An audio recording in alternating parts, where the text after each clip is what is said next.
રાજનભાઈ અને એની ટીમનું ખૂબ ખૂબ આભારી છું કે જેણે 5 દિવસ ભાવનગર માટે ફાળવ્યા અને જે ક્યાંય નથી આપ્યું એવું અમૂલ્ય બોનસ એમણે ભાવનગરને આપણને આપ્યું છે એ માટે તો ખરેખર આપણે બધા પણ એના ખૂબ ખૂબ આભારી છીએ.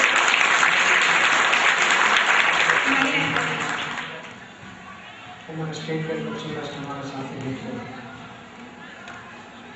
आज 5 દિવસની આજે યોગ શિબિર છે જે 23મી તારીખે 23મી નવેમ્બરે શરૂ થઈ હતી તેની આજે પૂર્ણાહુતિ છે. હું તો આટલા દિવસોમાં એક વાર આવ્યો નથી, થોડાક મારા ઓક્યુપેશનના લીધે મને ઈચ્છા કરી હતી આવવાની, પણ રોજે રોજ હું અમારા જે આ બાબતમાં અમારા જે વોલન્ટિયર્સ બહેનો છે, અમારી બેંકના લેડીઝ ક્લબના મેમ્બર છે, અમારા રોજાલીભાઈ બધાને રોજે રોજ પૂછતો કે કેટલી હાજરી હતી, કેટલો રિસ્પોન્સ છે. ખાસ કરીને આજના જમાનામાં રેડીમેડ આપણે બધે જે ટ્રીટમેન્ટ ડૉક્ટરોની જે બધી મળે છે, એટલે આ બધી જે બહુ જ પ્રાઇમરી લેવલની જે બધી બીમારીઓ કે જે બધી બેઠાણુંપણાને લીધે જે થાય છે, એને માટે આવી યોગિક શિબિર કે આ યોગના જે છે જે બધી એક્સરસાઇઝ કે આપણે એટલે રીતે આપણે ઘણી રૂટીન બીમારીઓ ટાળી શકીએ. એને માટે અમારી બેંકના વોલન્ટિયર ભાઈઓ બહેનો અને અમારા લેડીઝ ક્લબને બધા ભેગા થઈને જે આ કર્યું, આ શિબિર જે બંધ કરી, એના માટે મને ખૂબ જ આનંદ થાય છે. જે તમને આ 5 દિવસમાં જે શીખવા મળ્યું છે એ આવતીકાલથી તમે બધા પાછું આળસમાં અથવા તો ભૂલી જાઓ એવું નહીં કરતા. એવી મારી સલાહ છે. આનો ઉપયોગ લાંબા ટાઈમ લગી અથવા તો આપણે થાય ત્યાં લગી તમે કરો એવી મારી અપીલ છે. સ્ટેટ બેંક ઓફ સૌરાષ્ટ્ર આવી બધી સમાજ સેવામાં અહીંયાની સૌરાષ્ટ્રની અમારી લીડ બેંક તરીકે સ્ટેટ બેંક ઓફ સૌરાષ્ટ્રને આવી સમાજ ઉપયોગી જે કાર્યો અથવા શિબિર છે એમાં આવા બધા કાર્યોમાં અમને ખૂબ જ રસ છે. જે પણ ભવિષ્યમાં આ જ રીતે આવા જ બધા કોઈ પણ આવી શિબિરોમાં કે એમાં આપણે મળવાનું થશે જ. ખાસ કરીને બહુ જ ટૂંકી નોટિસથી બોલાવવા છતાંય શ્રી રાજનભાઈ વકીલ, શ્રી બહાદુરસિંહ, દિનેશભાઈ, પ્રશાંતભાઈ અને એમના ટીમ મેમ્બર્સ ખૂબ જ ઉમળકાથી અમારી માગણીને માન આપીને અહીંયા જે પધાર્યા અને આ 5 દિવસ ખૂબ જ ઉલટભેર તેમણે આ શિબિરનું સંચાલન કર્યું. તેને માટે હું તેઓનો ખૂબ આભાર માનું છું સ્ટેટ બેંક ઓફ સૌરાષ્ટ્રથી અને on behalf of my personal self. આ સિવાય લેડીઝ ક્લબ અને અમારા જે સ્ટાફ મિત્રો છે એ તો અમારા પોતાના છે, એમનો આભાર માનવાનો હોય નહીં, છતાંય હું એમનો સૌનો આભાર માનું છું.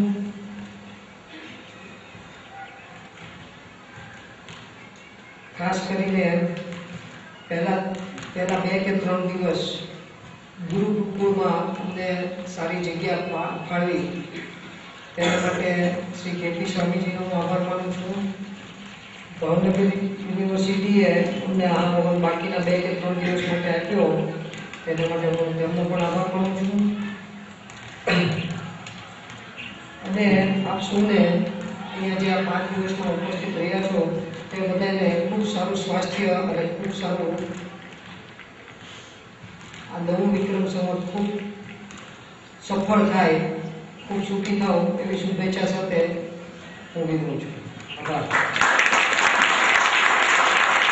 હવે માન્ય સભ્યને વિનંતી કરીશ કે રાજનભાઈને આપણી તરફથી સ્મૃતિચિહ્ન રૂપે કંઈક અર્પણ કરશે.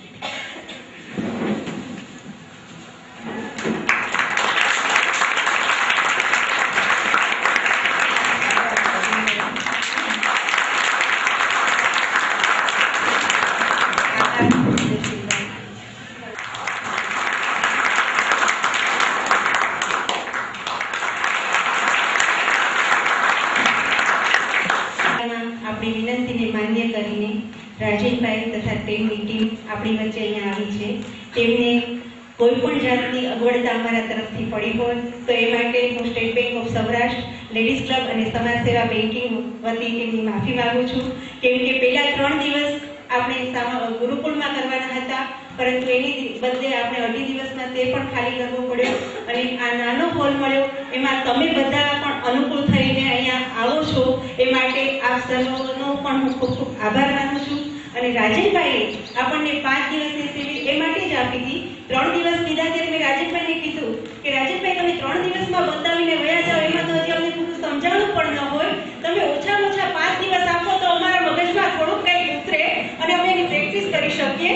એટલે રાજેશભાઈએ માન્ય રાખ્યું છે કે આપણે બધા પ્રેક્ટિસ કરશું અને એનો સંકલ્પ કરશું કે આપણે કરશું. એ હિસાબે 5 દિવસ આપ્યા છે તો આપણે સંકલ્પ કરશું કે આપણે આ ચાલુ રાખશું અને સત્સંગ દ્વારા આપણા સ્વાસ્થ્યને સુધારશું. બાકી આના માટે તો રાજનભાઈ અહીંયા બેઠા છે એટલે વિશેષ કંઈ કહેવાનું નથી. જો કોઈને કંઈ પણ અગવડતા પડી હોય તો એ માટે હું સ્ટેટ બેંક ઓફ સૌરાષ્ટ્ર સમાજ સેવા બેન્કિંગ વતી અને લેડીઝ ક્લબ વતી તેમની માફી માંગુ છું. આભાર. એક ચોપડી લઈને ઘરે આવી ગયો. આખી રાત વાંચી બીજે દિવસ સવારે પેલું મગજ એકદમ તપી ગયું. જઈને સીધી ટેબલ પર જઈને ચોપડી ઘા કરી કે શું થયું સતાજી કે આ તો કોઈ ચોપડી છે, મને સ્ટોરી વાંચવી હતી અને આમાં તો જો કેટલા બધા પાત્રો છે, so many characters and no story at all. એ લોકોએ જોયું કે કાલના મેં અમારી ટેલિફોનની આ યેલો પેજીસની જોઈ તમે લઈ ગયા છો એવું. મેં એસએસવાય કર્યું, મેં આર્ટ ઓફ લિવિંગ કર્યું, મેં ઓશોની શિબિર કરી, મેં તાવરેજીની શિબિર કરી, મેં બધું કર્યું, પણ વાર્તા તો કંઈ બની નહીં. So many characters and no story at all. સાહેબ અમારું કામ ઘણું સરળ કરી ગયા કે ભાઈ જે કંઈ તમે શીખ્યા છો ને હવે આળસમાં બંધ નહીં કરતા. અને ઘણી વિધિઓ અત્યાર સુધી આપણે જોઈ લીધી, આ વિધિની જોઈ લીધી. હવે કોઈ બી એક વિધિ પર જરાક લાગી જજો કામે. વિવેકાનંદ કહે છે ને કે ધ્યેય પ્રાપ્તિ સુધી મંડ્યા રહેજો. બસ લાગેલા રહેજો, પણ રોજ રોજ આ હવે આમાં નથી, હજી બીજી કંઈક વિધિ જોઈ લો, હજી બીજું કંઈક જોઈ લો. બહુ જોવાઈ ગયો, હવે ઉંમર થઈ ગઈ, હવે બહુ જાજો સમય નથી. હવે કંઈક એક વસ્તુ પકડીને આપણે આગળ ચાલીએ તો કંઈક આપણું કલ્યાણ થાય. રોજ રોજ જો લાઈન બદલશું તો બધા ગ્રાહક ભાગી જશે. આજે બંગડીઓ વેચું, કાલે સાડી વેચું, પરમને ચપ્પલ વેચું, પછી કરિયાણાનો ધંધો શરૂ કરું, પછી ના થાય તો ટેપ રેકોર્ડ વેચું, પછી એટલે કંટાળીને બંધ કરી દઉં. એ દુકાન ચાલતી નથી. છેલ્લે પ્રવચન આપવા પહોંચી ગયા. અમે બધા ધંધામાં નિષ્ફળ એટલે અમે હવે એક લાઈન પકડી જો, પ્રવચન તો પ્રવચન. હવે છેલ્લા 15 વર્ષથી લાઈન જ બદલી. શરૂઆતમાં જરા ધંધામાં મંદી હતી, પણ હવે તો જો ભેગું બી આવવા લાગ્યું. મોટું બી આવશે ને આ એનો સંકેત છે. અને શુભ નિશાની છે બધી, જો સમજાય. ચોથી રિપેરિંગ, પહેલી, બીજી, ત્રીજી થઈ ગઈ. હવે 1 is forward, 2 is up, 3 is full, 5 is blind back, 6 is એકદમ નીચે down. જ્યારે 1 બોલે ત્યારે ફોરવર્ડ છે. શરૂ કરી 1 2 3 5 6 1 2 3 5 6 forward up full bang back 6 forward up full bang back 6 forward up full bang back 6 forward up full 6 down 1 2 3 5 6 down full bang back down forward up full bang back down up full bang back down forward up full bang back down full bang back down down full bang back down full bend back down, bend back down.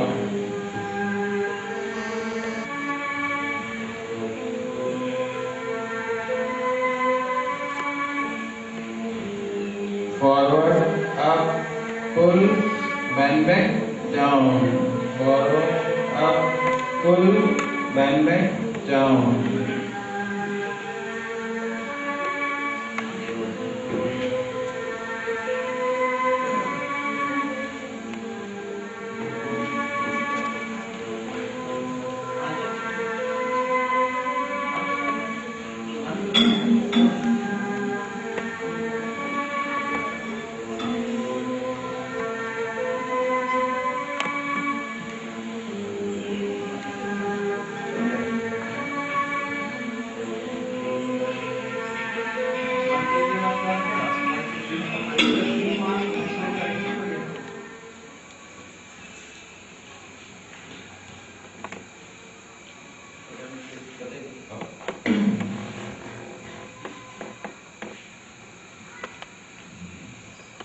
Exercise करिए रोज, खावा पीવાનું ધ્યાન રાખીએ, બધું કરીએ.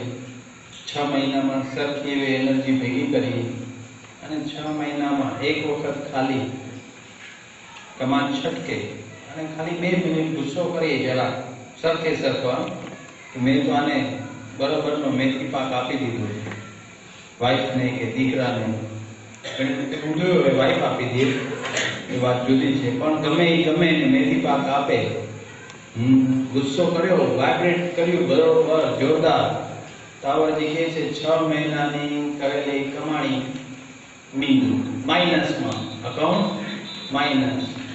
સમજાય છે તો બધું અહીંથી, પણ ગુસ્સો તો થઈ જાય છે. ગમે એટલી વાતો સમજીએ, લોજિક સમજીએ, સાયન્સ સમજીએ, ગુસ્સો કાબુમાં આવતો નથી. એક તાવરજી બીજો રસ્તો બતાવ્યો, રૂ લેવાનું, કોટન. મેડિકલ સ્ટોરમાંથી કોટન લઈ આવવાનું, સ્ટરલાઇઝ. થોડું રૂ લઈ લ્યો ને છૂટો કરો અને પછી એને એમ કરીને એને એક કુંડો બનાવો નાનકડો. તમારા નાકના જે સાઈઝ હોય એ પ્રમાણે નાનો મોટો, તો મોટું નાક હોય તો મોટું કુંડો બનાવવું પડે. મારા જેવો તો નાનો કુંડો જરા ચાલે. કેવું નાક છે આપણું. આ કુંડો જમણા નસકોરામાં બપોરે, જમણા નસકોરામાં બપોરે 1 વાગે અંદર મૂકી દેવાનું, 4 વાગે કાઢવાનું. જેવું તમે આ રૂ અંદર મૂકશો, ઇરિટેશન થશે, ઉપરથી થોડુંક સિક્રેશન થશે, કફનું કુંડું ભીનું થશે, સંકોચાઈ જશે, કાઢીને ફેંકી દેજો, બીજો કુંડો મૂકજો. એવી રીતે બની શકે કે તમારી અંદર કેટલું ઇરિટેશન, એંગર કેટલું અંદર ભરેલું છે એ પ્રમાણે રૂનું કુંડું 2-4 દિવસ સુધી ભીનું થયા કરશે, વારે ઘડીએ બદલાયા કરશે. 2-4 દિવસમાં બંધ થઈ જશે. પછી રૂનો કુંડો અંદર સેટ થઈ જશે. 1 વાગે મૂકજો, 4 વાગે કાઢજો. વચ્ચે 1 થી 4 માં વચ્ચે સૂવાનું નહીં. જમીને આપણે રોજ બપોરે સાંભળી ગયા છે, આયુર્વેદિકની ચોપડીઓમાં લખ્યું છે વામ કુક્ષી, હા સૂંઠ લે છે, પણ આપણે તો એક મળી જવું છે કઈ જમીને ડાબા પડખે જરા, હા એવું નહીં કરતા. આ રૂનું કુંડું નાખ્યું પછી સૂવાનું નહીં. હવે આ રૂનું કુંડું છે ને સીધે સીધું જવાનું, એને આમ ટ્વિસ્ટ નહીં કરવાનું, સીધે સીધું જ આમ ઉપર જવા દેવાનું. શક્ય હોય તો બહાર દેખાવું ના જોઈએ. આપણને તો વાંધો ના આવે, સામેવાળાને જરા ઇરિટેશન વધી જશે. વળી એને બી રૂનું કુંડું તમારે આપવું પડશે. ભાઈ ઇરિટેશન થતું હોય તો તું બી રૂમ લઈ લે. આ રૂમનું કુંડું નાખ્યું છે, નાખ્યું 1 વાગે નાખ્યું, 4 વાગે કાઢી નાખજો. મગજ એકદમ ઠંડો બરફ જેવો થઈ જશે. હવે લોકો શું, ગુસ્સો તો હોવો જોઈએ ને. ગુસ્સો ના કરીએ તો ઓફિસ કેમ ચાલે, નોકર કેમ ચાલે, દીકરો કેમ? ગુસ્સો તો છે ને, વાઈફને થોડું કામ તારામાં તો રાખવું જ પડે. એ બધી વીકનેસીસ છે આપણી, બધા બહાના છે. ગુસ્સો કર્યા વગર પ્રેમથી બધું આરામથી શાંતિથી કામ ચાલી શકે છે. જરૂર નથી ગુસ્સો કરવો. અમે તાવરજીની સાથે રહેતા ને એ બધી જે ટેકનિક છે રાજનભાઈ આ વખતે ને બીજી ફેરે તમને શીખડાવશે. કઈ રીતે ગુસ્સા વગર એને જસ્ટ આમ જોઈને જોયા પહેલા જ કામ થઈ જાય. અંદરથી એવો નાક ફેંકે ને માણસ આમ હલી જાય આખો. પણ એ બધી ટેકનિક બીજી ફેરે આ વખતે ઘણું આપી દીધું. શું જ કહીશ ભાઈ, હવે બહુ થયું. આ ભાવનગર વાળા તો એકદમ આપણને લૂંટી લીધું. એકદમ મફતમાં ઓચિંતાની શિબિર લઈ લીધી. જ્યારે બહુ નહીં. હવે તો 3 વર્ષ સુધી એક બી તારીખ છે નહીં. હવે તમારે બધા ફોરેનના આમંત્રણ બધા ડ્યુ છે. લંડન, યુકે, અમેરિકા બધે. હવે દેશમાં કેટલું ફરશું ગામડાઓમાં. રૂનો કુમરો. જે લોકોને નંબરનો પ્રોબ્લેમ છે, ચશ્માનો પ્રોબ્લેમ છે, એનો પ્રયોગ બતાવવાનો છે. નાના છોકરાઓને જે ચશ્માનો પ્રોબ્લેમ છે, પણ આમાં તો ના થાય. કોઈ છાપું હોય, છાપામાં બધી ટાઈપના અક્ષરો હોય છે, નાના મોટા. ચશ્મા કાઢી નાખવાના અને એ નજીકમાં આગળ બહુ પછી છે કેન્ટીનમાં છે. લિયો બાજુમાં જ છે કેન્ટીન.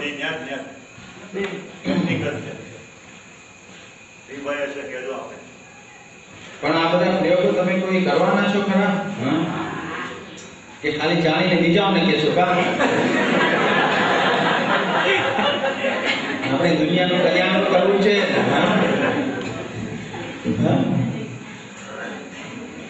એમાં આનું કઈ ખર્ચ તો થતું નથી બીજાને આપવાનું. જ્ઞાન તો આપવાની જેનો વધારો થાય. હા, તમારા આ હવે આજે આપણે ભાવનગરનો શિબિરનો છેલ્લો દિવસ છે. તમારે કાંઈ બી એક્સરસાઇઝ અંગે બીજું કઈ ક્વેશ્ચન હોય તો પૂછી લેજો. એક વસ્તુ અહીં જરા કહેવાની રહી ગઈ છે, કહી દો. એક્સરસાઇઝ લેડીઝ પીરિયડ્સ દરમિયાન કરી શકે છે. પ્રેગ્નન્સી દરમિયાન પહેલો મહિનો, બીજો મહિના સુધી વાંધો નહીં. ત્રીજા મહિના પછી બીજી એક્સરસાઇઝ અને ત્રીજી આ નહીં કરવાની. અને 7મી જે આપણે ગોલ્ડ નગેટ કરીએ છીએ એ નહીં કરવાની. રાજકોટ અને જૂનાગઢમાં અમારા જેટલા ગાયનેકોલોજીસ્ટ મિત્રો છે, એમને ત્યાં અમારા જે ફ્રેન્ડ્સ જે લોકો રિફાઇનિંગ 3 સ્ટેપ કરે છે, એ બહેનો જ્યારે ડિલિવરી માટે જાય છે ત્યારે ડોક્ટરોને પણ બહુ આશ્ચર્ય લાગે છે કે આટલી સુંદર ડિલિવરી કઈ રીતે થઈ. બેનને કોઈ ટેન્શન ના પકડ્યું. પહેલેથી ડોક્ટર પાસેથી પરમિશન લઈ લે છે કે ડિલિવરી વખતે હું મારી પાસે આ મ્યુઝિકની રિધમ હું મારી સાથે રાખીશ. બસ એનું અટેન્શન એક રિધમ ઉપર જ રાખે છે. એની સાથે શ્વાસ લેતા રહીએ. કોઈ ટેન્શન પકડે નહીં, કોઈ ભય પકડે નહીં. કેટલાય જૂનાગઢના ડોક્ટરો આ રિધમિક બ્રીથિંગ કરે છે, એના પેશન્ટ્સને પણ સજેસ્ટ કરે છે. તમારે આ એક્સરસાઇઝ માટે કાંઈ બી સવાલ હોય ભાઈઓ અને બહેનોને તમે પૂછી શકો છો. એની ક્વેશ્ચન, એની ડાઉટ?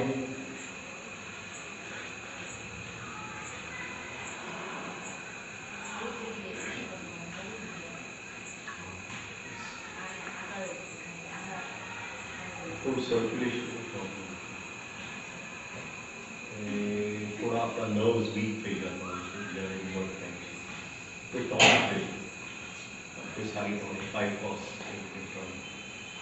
Alpha syrup carol. હવે ખબર ને એક ટોનિક આવતું પહેલા થોડી શોર્ટેજ હોય છે ટોનિકની. સારા પાયનું છે ફોસ્ફોમિન, ફોસ્ફોરસ અને મિનરલ્સ. ફોસ્ફોમિન એ એક ચમચી લેશો બહુ સારું છે. છાપું લીધું.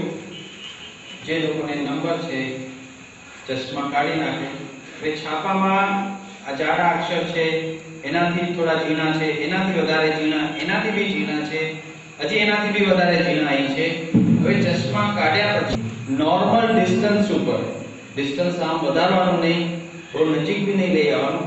નોર્મલ ડિસ્ટન્સ પર ચશ્મા કાઢ્યા પછી જે અક્ષર સહેલાઈથી વાંચી શકે એ અક્ષર 10 સેકન્ડ સુધી વાંચવાનું. બારી પાસે ઊભું રહેવાનું અને બારીમાંથી વધુમાં દૂર ડિસ્ટન્સ ઉપર કોઈ બી નાનો ઓબ્જેક્ટ જોવાની કોશિશ કરવાની. સપોઝ કોઈ એન્ટેના હોય, એના પર પક્ષી હોય તો 10 સેકન્ડ સુધી એને જોવાનું, પાછું 10 સેકન્ડ વાંચવાનું. જે નાનામાં નાના અક્ષર આપણે સહેલાઈથી વાંચી શકીએ. વાંચવા માટે આપણે સ્ટ્રેન થાય તો એ નહીં. નોર્મલ ફરીથી 10 સેકન્ડ સુધી વાંચવાનું, પાછું 10 સેકન્ડ દૂર જે ઓબ્જેક્ટ હોય વધુમાં વધુ દૂર અને નાનામાં નાનો ઓબ્જેક્ટ એ 10 સેકન્ડ સુધી બારી પાસે ઊભું રહીને જોવાનું. 10 વખત આ 10 વખત આ એટલે 20 વખત into 10 સેકન્ડ ટોટલ 3 મિનિટ જેવું સમય થશે, 3.5 મિનિટ જેટલું સમય થશે. ધીમે ધીમે તમારા નંબર નીચે આવશે જો રોજ કરશો તો. અને જેવા નંબર આવી જાય પછી ચશ્માની કઈ જરૂર નથી. સમજાઈ ગયું? ક્લિયર?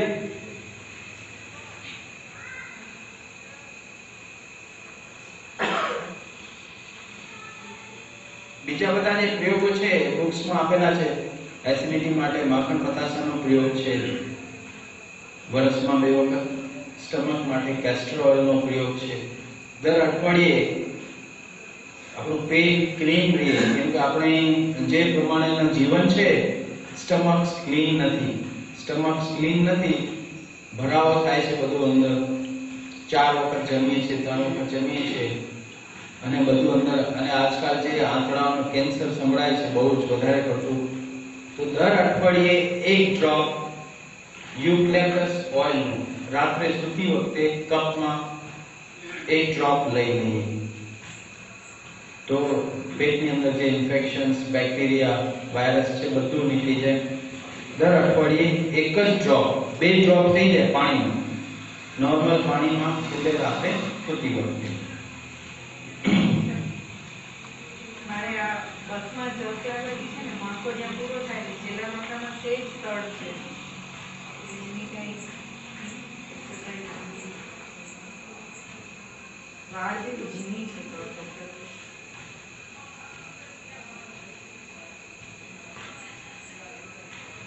એની કોઈ એક્સરસાઇઝ નથી. એલોપેથીમાં તો એની કોઈ દવા નથી. હોમિયોપેથી ચાલુ છે હોમિયોપેથી ચાલુ છે. હોમિયોપેથીનો એક ભાગ છે જેનું નામ છે ઓર્ગનોથેરાપી. લગભગ જે ટ્રેડિશનલ હોમિયોપેથ છે એ પ્રેક્ટિસ નથી કરતા, પણ જે હોમિયોપેથ્સના મગજ ખુલ્લા છે, થોડા ઓપન છે નવા આઈડિયાઝ માટે, એ લોકો ઓર્ગનોથેરાપીનું પ્રેક્ટિસ કરે. હવે એની અંદર શું છે કે કોઈ તાજું જે ટિશ્યુ હોય, ચિકનનું ટિશ્યુ હોય કોઈ પણ, એ જ મણકા, એ મણકા જે ટિશ્યુથી બનેલું હોય એ ટિશ્યુ ગોળીના ફોર્મમાં આપવામાં આવે છે. હવે તમે કહેશો કે ભાઈ હું વેજીટેરિયન છું, વળી ચિકનનું ટિશ્યુ ક્યાં ખાવા બેસું? એટલે હવે એ બધી દવાઓ મશીન ઉપર બને છે, એમાં રિયલ ચિકનનું ટિશ્યુ નાખવામાં નથી આવતું. અને એ જ્યારે પોટેન્ટાઇઝ થાય છે ત્યારે લાંબા ગાળે એટલે 3 વર્ષ એ દવા લેવાથી એ જે ઓર્ગન બગડેલું હોય એ પોતાની મેળે ફરીથી સજીવન થવાની કોશિશ કરે છે. અને બેકબોનની અંદર તો ખૂબ ફાયદા છે. એટલે બેકબોનમાં હું સચોટ રીતે તમને કહી શકું કે તમે 3 વર્ષ દવા લેશો તો 60-70% તમને રાહત થશે.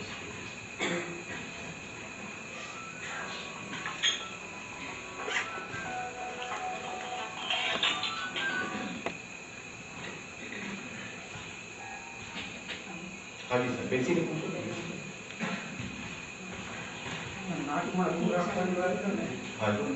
ડાબા નાકમાં પદાર્થ નાખવો હોય તો શ્વાસ ઓછો લેવાય ને, આ નાક બંધ થઈ જાય. હા. ડાબા નાકમાં પદાર્થ નાખવો હોય અને નાકમાં એલર્જી થઈ ગઈ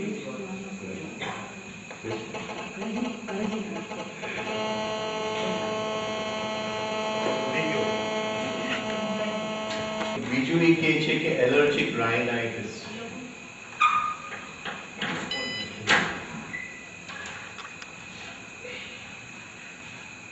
આ કસરતો તમે હમણાં જ ચાલુ કરી કે કરો? હમણાં જ ચાલુ. એક કસરત પાર્કિન્સન છે નાકમાં, પેલા હાથમાં પાર્કિન્સન. તો તમે ખાસ જમણો રસ્તો 1 થી 4 બંધ કરજો. હા, તમે એક ટીપા હું લખું છું નાકના, એ તમને લખાવું છું, એ ટીપા વાપરજો. સીપા ગ્રીન નોઝ ડ્રોપ્સ, ચરક કંપનીના આવે છે, આયુર્વેદિક નોઝ ડ્રોપ્સ. એનાથી ઘણી રાહત થઈ છે. સીપા ગ્રીન નોઝ ડાબા નાકથી કદાચ ઓછો શ્વાસ લેવાય તો વાંધો નહીં ને? કઈ વાંધો નહીં, એટલે મેં તમને કીધું કે સીપા ડ્રિંક નોઝ ડ્રોપ્સ ના.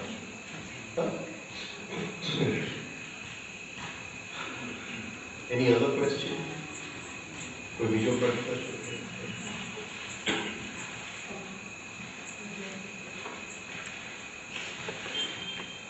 બેસી એકવાર ઓમકારની વિધાન છે ફરીવાર તીવ્ર માણસા થોડીક કંઈક ભૂલ થતી હોય. ઓમકાર ના 5 ભાગ છે. પણ આપણે બોલતા નથી, આપણે બોલીએ છીએ આ. નીચે વાઇબ્રેટ કરીએ છીએ. પછી ઉકાર છે. હા, ઉકાર છે એ ઇંગ્લિશ વર્ડ ઓન, પણ ન કાઢી નાખીએ, ખાલી ન અ. હા, તો એ જશે, એ હૃદયમાંથી બોલીએ છીએ.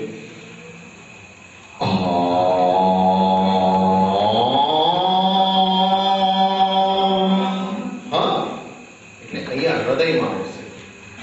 હા, એટલે હવે કેટલું બોલવું? 4 સેકન્ડ અકાર, 4 સેકન્ડ ઉકાર.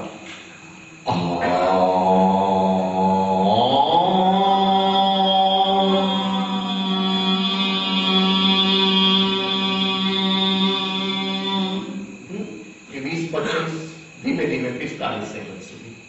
રાઈટ? હવે તીવ્ર એક વખત આ 5 વખત થઈ ગયું ઓમકાર, પછી ફરીથી એ જ રીતે રિધમ આવશે.